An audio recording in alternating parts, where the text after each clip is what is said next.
Most people believe that surgery is just a natural, inevitable step as we get older. They've been told that after 60, a bad hip, a blocked artery, or a worn out knee means going under the knife is simply something you have to do. Their doctor recommends it, their family pushes for it, and so they agree. Because who are they to question the system? But what if I told you that science shows the exact opposite? Certain surgeries, some of the most commonly recommended procedures for seniors, have been shown in large-scale studies to carry risks so severe that many leading surgeons now call them optional operations with non-optional consequences. If you or someone you love has been told they need surgery, it's often not because there's no other option. It's because the alternative, non-surgical solutions are being overlooked or never offered.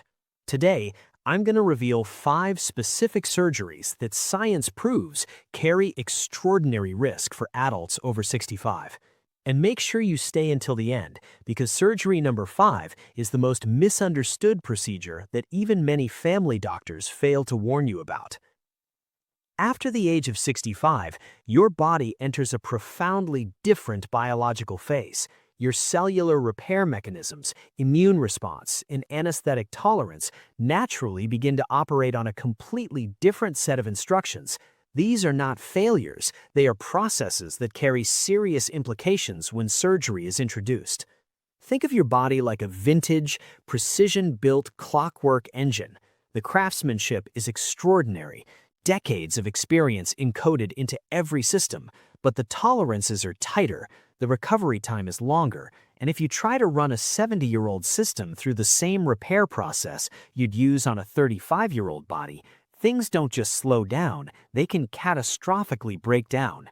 According to research published in The Lancet and confirmed by studies from the American College of Surgeons, patients over 65 face nearly 40% higher rates of postoperative complications, including delirium, infection, cardiac events, and functional decline compared to younger surgical patients, even when the underlying procedure is considered routine.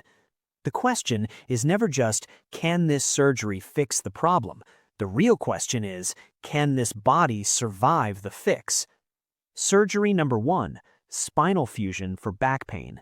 The mistake most seniors make. When back pain becomes unbearable, many seniors agree to spinal fusion surgery, believing it's the only permanent solution. They've lived with the pain for years, and surgery feels like a final answer, but they are trading temporary relief for permanent consequences. Inside your body, spinal fusion forces 2 or more vertebrae to grow together, eliminating movement at that joint. In younger patients, the surrounding vertebrae can compensate. In seniors, this redistribution of stress frequently causes adjacent segment disease, meaning the vertebrae above and below the fusion begin deteriorating at an accelerated rate. You fix one level and break 2 more. The science-backed alternative.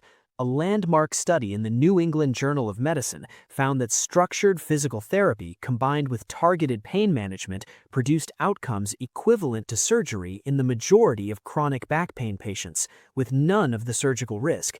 The fix isn't always a scalpel. Sometimes it's a very specific rehabilitation protocol. Visualize this. Imagine your spine finally being mobilized, not locked, your discs receiving circulation, your muscles relearning how to support you. Many seniors report dramatic pain reduction within 6 to 12 weeks of a properly designed conservative program. Surgery number 2, knee replacement before conservative options are exhausted. The mistake. Knee replacement is one of the most performed surgeries in seniors over 65. Doctors often recommend it at the first sign of significant arthritis on an X-ray, but an X-ray image of a bone-on-bone knee does not automatically mean the patient is suffering or that surgery is the next logical step. Inside your body, the surgical process requires general or spinal anesthesia, significant blood loss, and a recovery involving powerful opioids, immobilization, and intense physical therapy. For seniors, post-surgical blood clots, deep vein thrombosis, and hospital-acquired infections represent life-threatening risks that are frequently underplayed during the consent process. The solution? Research from Harvard Medical School demonstrates that viscose supplementation injections, progressive strength training, and weight optimization can delay or entirely eliminate the need for knee replacement in a significant portion of seniors. The surgery may still be necessary, but it should never be the first answer. Imagine your knee joint receiving targeted lubrication and your surrounding muscles finally strong enough to act as natural shock absorbers. Your body wants to protect that joint, it just needs the right tools. Surgery number 3, cardiac stent placement for stable heart disease. The mistake. When a senior is told they have blockages in their coronary arteries, stent surgery feels urgent, even life-saving. But for stable coronary artery disease, where there is no active heart attack, the evidence is staggering and consistently misunderstood. Inside your body, stents open narrowed arteries mechanically, but they do not address the underlying inflammatory environment that caused the blockage. Studies show that stents in stable patients do not significantly reduce heart attack risk or extend life compared to optimal medical therapy. Yet they carry real procedural risks, including clotting, stroke, and arterial damage. The landmark Courage trial and the more recent Ischemia trial both confirmed that for stable coronary heart disease patients, aggressive lifestyle intervention plus medication is equally effective and far safer. This is not fringe medicine, it is mainstream cardiology that many patients are simply never told. Visualize this.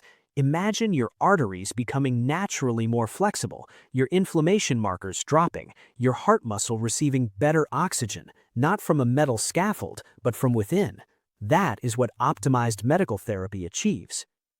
Surgery number 4, prostate surgery for low-risk cancer. The mistake. A prostate cancer diagnosis is terrifying, and for many seniors, the immediate instinct and the immediate recommendation is surgical removal. But not all prostate cancer is equal, and not all of it requires intervention. Inside your body, radical prostatectomy carries significant risks of urinary incontinence and sexual dysfunction, side effects that dramatically reduce quality of life in seniors. And here is the critical fact. Low-risk, slow-growing prostate cancer often poses less statistical danger than the surgery itself in men over 70. The solution?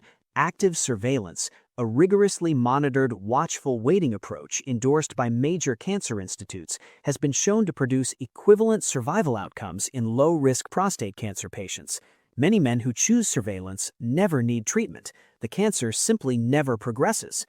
Imagine living with complete confidence, monitored quarterly, knowing the science is on your side, without the life-altering side effects of unnecessary intervention. That is not avoidance, that is informed, evidence-based decision-making. Finally, we reach the most critical point of all, the power of the second opinion.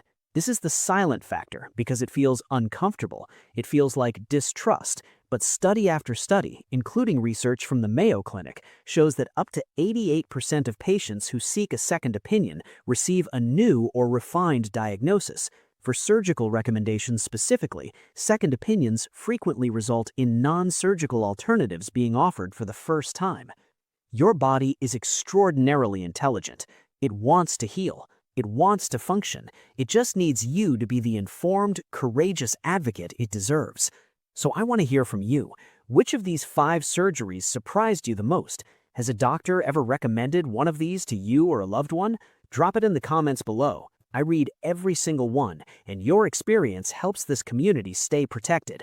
Your health is built through small, daily choices, informed questions, science-backed decisions, real protection. I'll see you in the next one.